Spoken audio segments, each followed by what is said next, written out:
نحمده ونصلي ونسلم على سيدنا ومولانا محمد رسوله النبي الأمين الحنين الكريم الرؤوف الرحيم أما بعد فأعوذ بالله من الشيطان الرجيم بسم الله الرحمن الرحيم. My dear respected brothers and sisters, I want to greet you with the Islamic greeting of the peace. Assalamu alaikum wa rahmatullahi wa barakatuhu. And endless praise and thanks to Allah subhanahu wa ta'ala that He has given the opportunity to share a few words on a topic which I have selected today, which is after the events of the Karbala, after the Karbala events. Now, we'll discuss about events of the Karbala.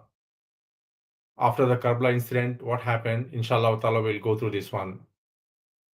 Allah knows whether we get the next year the chance, as well as, to do the zikr of Imam Hussein alayhi salam, to do the zikr of Ahlul Bayt or not, we do not know.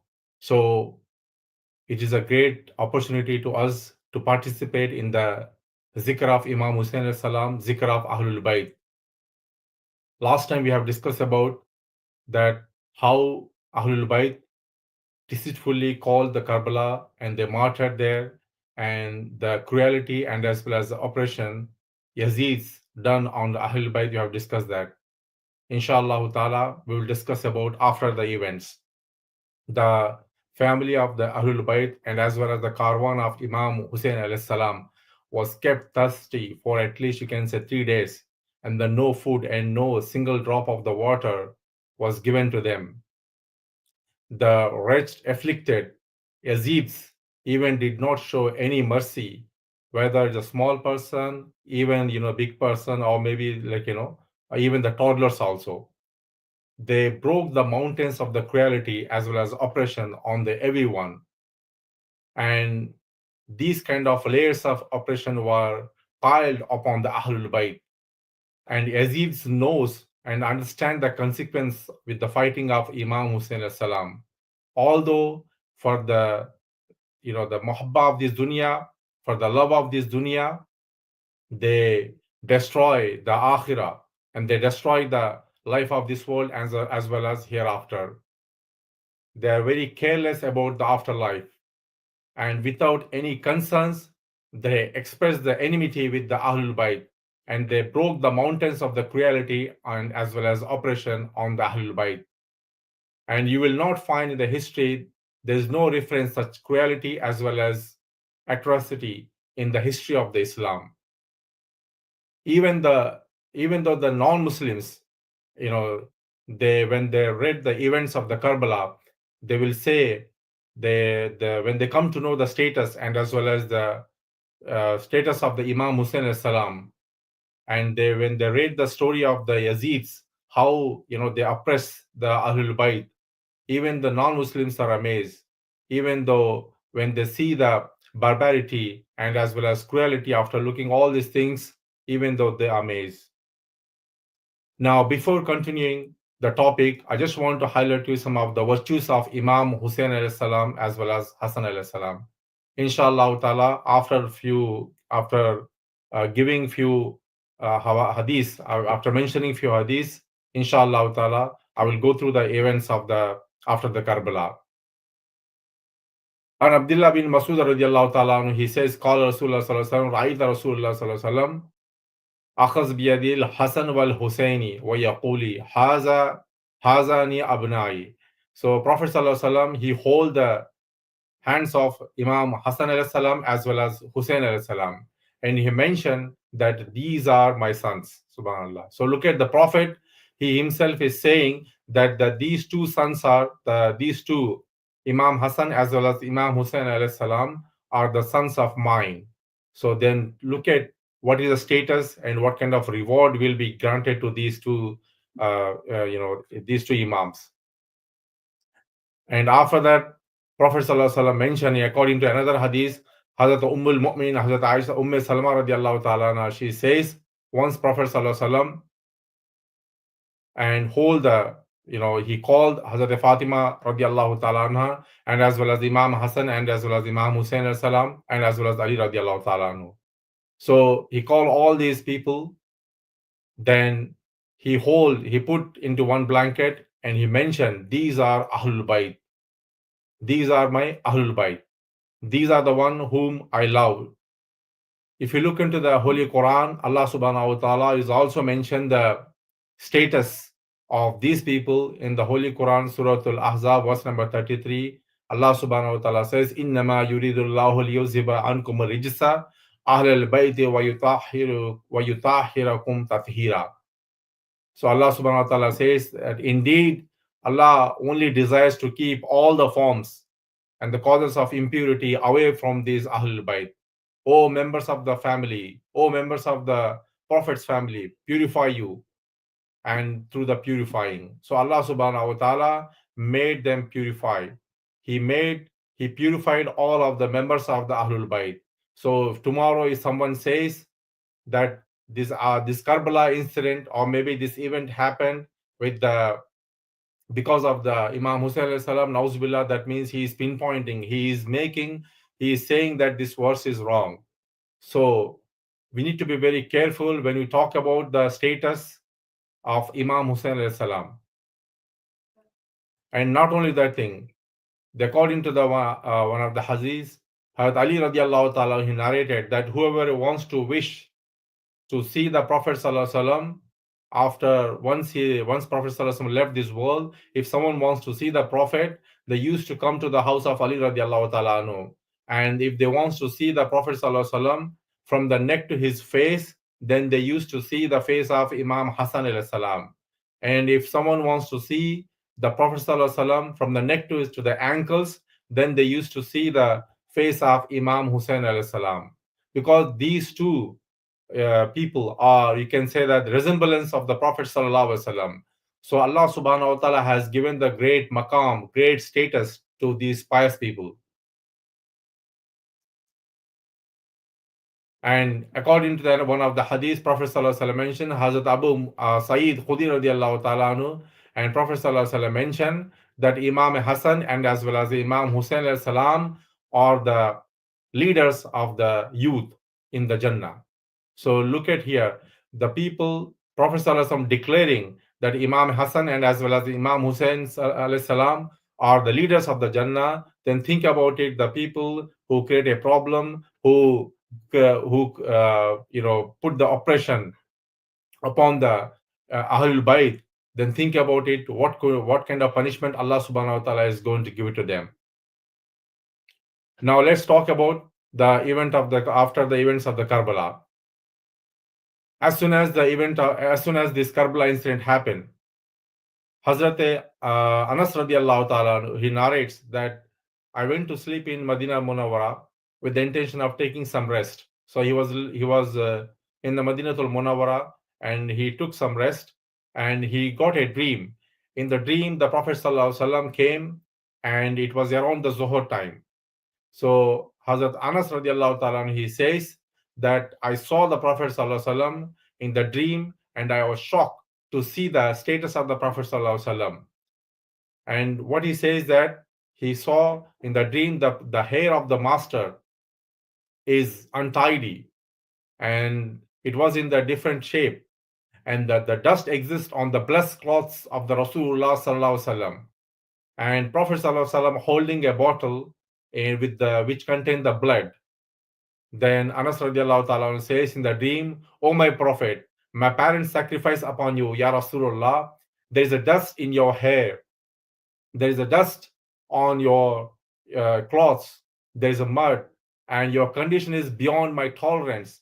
I can't able to tolerate to see you in this condition. O my master, O my Prophet, what kind of bottle is this which you are holding, which contains the blood?" Then the Prophet sallallahu alaihi wasallam replied, "Oh Anas, I just returned from the land of the Karbala, and this is the blood. In this blood of my Hussein, as well as all the Ahlul Bayt, I collected the blood in this bottle. Since morning, I'm collecting the blood of Ahlul Bayt in this bottle." So as soon as after this incident, the Anas radiallahu ta'ala anhu, he woke up. So basically, this indicates that our beloved Prophet sallallahu alaihi wasallam was present in the tragic of the Karbala. and he tried to collect the blood of Ahlul Bayt, and even watching the entire situation of the battle. And this hadith is basically mentioned by Imam Bahki in Dalailatul Nabuwa, and Imam Ahmad, he mentioned Musnad Ahmad bin Hanbal, Imam Hakim, he mentioned Al-Mustadrak. So all these references are mentioned here. And so it means that as soon as the incident of the Karbala happened, and the Sahabas knows that Imam Hussein alayhi salam was martyred, there was a lady whose name is, there's one more hadith. This hadith is according to the Hazrat Salma radiallahu ta'ala anha. So there are two Salmas. One of the lady name is Salama, and she is a tabi, and she was a servant of the al-Mu'minin, Hazrat Salama radiallahu ta'ala anha. So then she narrates that one day I went to the house of Salama radiallahu ta'ala anha, and it was the day of the Ashura, and I saw that Salma radiallahu ta'ala, she was sitting and crying so much that her scarf becomes so wet and tears, and she repeatedly wipes off her eyes, and she is crying continuously. Then her scarf becomes so wet, and she asked she asked al-Mu'minin, Hazrat Salma radiallahu ta'ala, "Oh my master, what went wrong? Why you are crying? O al-Mu'minin, Salma, what happened to you? Why you're crying?" Then she said, then she said, I just slept, I just fell asleep, and in the dream I saw the Prophet sallallahu alaihi wasallam, and I saw the Prophet sallallahu alaihi wasallam, there was a dust on his clothes, and it looked like he has just returned from the journey of the war, and his hair was covered with the dust. His face was pale, and there were tears in his eyes, and he had holding a bottle which contains the blood. Then I asked, "Oh, my master, my parents to be sacrificed for you. What happened to you? Why your condition is so such that the dust is everywhere?" Then the Prophet ﷺ replied, "Oh, my Salma, I just came from the battle of the Karbala, and my prince Hussein was martyred. Then as soon as I woke up, then I saw the bottle which Prophet ﷺ has given it to me.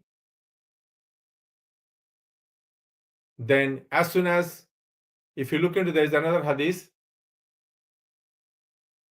my prince, as if you look into the other hadith, in one of the hadiths, Prophet ﷺ, when the Jibreel alayhi salam came to the Prophet ﷺ, he handed over a bottle which contains the soil of the Karbala. So Prophet ﷺ has given the bottle to Umm Salma radiallahu ta'ala anha, and Prophet ﷺ mentioned that when this bottle turned to the blood, then just assume that my prince Imam Hussein alayhi salam is martyred.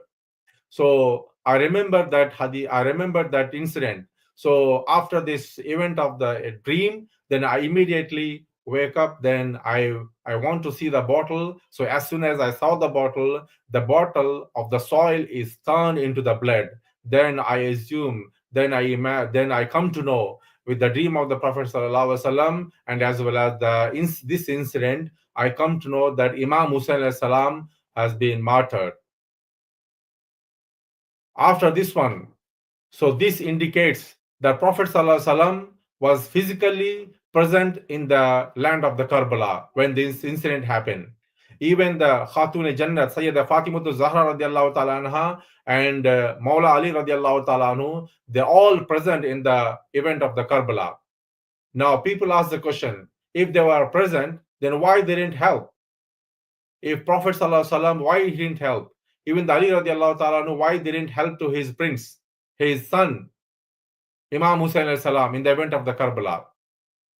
Just remember, the answer to this question is that this is the exam is given to Imam Hussein alayhi salam by Allah subhanahu wa ta'ala.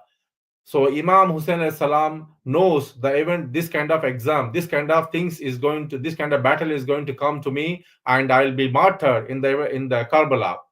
So Imam Hussein alayhi salam, even a lot of other Sahabas also knows this incident is going to happen. As you know that whenever a child wants to give the exam, as a parents, what we do, we prepare the child. Even the teachers, they also prepare the child. And they say to the son, oh son, you have to prepare for the exam. So, and so that the questions will be memorized, the answers will be memorized. And as soon as the exam time comes, even the parents are not able to help, neither the parents can able to help, nor the teachers are able to help in the examination. So the examination is a test for the children. So similarly, this kind of event of the Karbala is a test for the Imam Hussein alayhi salam. And even though, according to the another narration, the Jamaat of the Jinnat also came and they requested to Imam Hussein alayhi salam, oh Imam, we want to help you. But Imam Hussein alayhi salam, he said, in reply, he mentioned, I'm very thankful for your request, but I don't want to take your help, because if I take your help, then and when you participate in the war, the enemy is not able to see you. And the tomorrow history will say Imam Hussein alayhi salam did the war at one side. And Imam Hussein alayhi salam, he mentioned that I want to save the Islam. For the sake of the Islam and to save the Islam, I participate in this war, and I alone wants to give my, you can say that I want to become like a shaheed. I want to be martyred only for the sake of the Rasulullah sallallahu alaihi wasallam. And all these Prophet sallallahu alaihi wasallam, even the Hazrat Fatima radiallahu ta'ala anha, Ali al-Mutar radiallahu ta'ala anhu, all these are present in the event of the Karbala, in the war of the Karbala, and they were seeing the blood of the princes, is flowing in front of their eyes. They are seeing, they are very hungry and thirsty, and they see the starvation of Ahlul Bayt. Still, they were even giving the message to Imam Musa salam, be patient, just take the event of the Karbala with the patience and as well as with the sabr. So think about it. When this starvation, when this thirsty, when they become like a hungry, what kind of things are going on the hearts of the Rasulullah sallallahu alaihi wasallam, and what kind of events are going on the Hazrat Ali Murta radiallahu ta'ala anhu. We can't able to imagine it. And similarly, according to another narration, one of the Sahabi had a dream. In the dream, he saw Hazrat Fatima Zahra radiallahu ta'ala anha, who is the leader of the Jannah from the women's side. And she was cleaning the ground with the broom. And she was holding one of the broom in her hand, and she was cleaning on the floor. Then the Sahabi said, Ya Rasul, the Sahabi said, oh, daughter of the Prophet, you are holding the broom and you are cleaning this place. You are cleaning the ground. What is the intention? Why you are cleaning? Then she replied, tomorrow my son Hussein alayhi salam will be laid down here and he will be martyred. So I don't want the stones to hurt my son. Due to this, I'm cleaning this ground. Subhanallah. So look at here. Hazrat Fatima Zahra radiallahu ta'ala anha, she can't able to bear the pain of the stones which are going to hurt to the Imam Hussein alayhi salam. So think about it. What kind of pain is going to be? How she felt the pain when the swords of the Yazid, they hurt. They try to kill the Imam Hussein alayhi salam. And when the Imam Hussein alayhi salam, the head was, you can say that it cut off. So what kind of pain she felt, we can't able to imagine. And the cruelty and the oppression of these Aziz, whatever they did in the Karbala, we can't able to imagine it. And also Imam Zahuri, he's one of the biggest Imam, and he is a teacher of Hazrat Imam Azam Abu Hanifa radiallahu ta'ala anhu. He mentioned that after this incident, that Imam Hussein alayhi salam, after the martyr, the condition of the whole world is changed. The sun was eclipsed, and the world become like a dark, and the stars became visible during the day. And the people who are in Medina, they assume that Qiyamah is arrived, the last hour is arrived, and because the sun was eclipsed, and the whole world the sky become like a dark. Even in the Baitul Maqdis, such a condition has happened that on the day of the Ashura, Whenever someone lifted the stone, they would see the blood come out of the from the beneath it. So basically this indicates that after this incident happened, the blood used to come whenever someone lift the stones. And even the in the Medina, some of the according to another narration, some of the Sahabas mention, even Tabi mentioned, according to many Ravis, they mention the people heard the loud sounds, coming from the Medina, and the people are crying. So the people in Medina, they don't know where the sound is coming. So then they ask, where the sound is coming, where the voices are coming. They can't able to see it. So then they ask, oh, wherever the voice is coming, they say that they mention that where this voice is coming, are you the jinns? Then the reply came, yes, we are the jinns. We are the group of the jinnats who are crying in the martyrdom of the Imam Hussein alayhi salam. Imam Hussein alayhi salam is martyred in the Karbala, and because of this incident we are crying. So in the Medina, even the normal Sahabas and as well as the other Tabaeen, they faced this incident, and even they heard the voices of the jinnats who cried in the memory of in the martyr of Imam Hussein alayhi salam. So Imam Hajar Asqalani, he mentioned Tahzib al-Tahzib in the Jild number 2, he mentioned this kind of incident. And even after mentioning all these things, Yazid's, they didn't stop harassing the Ahlul Bayt. They didn't stop the cruelty, oppression on the Ahlul Bayt. So Amr ibn Sa'd, who is the son of the Sahabi, look at, his father is Sahabi, but his son is Amr ibn Sa'd. Amr, he is a cruel person. He put a lot of cruelty, oppression on the Ahlul Bayt, even though after killing the Imam Musa alayhi salam. And he ordered to run horses over the bodies of the Karbala, and the corpse was shattered, and the bodies are crushed, and the bodies were smashed and ruined. And so this is one of the great insult to the shohadas of Ahlul Bayt, and this is one of the disrespect and disregard which has happened to the bodies of the Ahlul Bayt after the event of the Karbala. And Amr ibn Sa'd, he given the order, so, that to cut off all the heads. So most of the shohadas heads are cut off, but there are some shohada the heads didn't cut off. They exist. So he given the order that all the heads of the Ahlul Bayt should be cut off.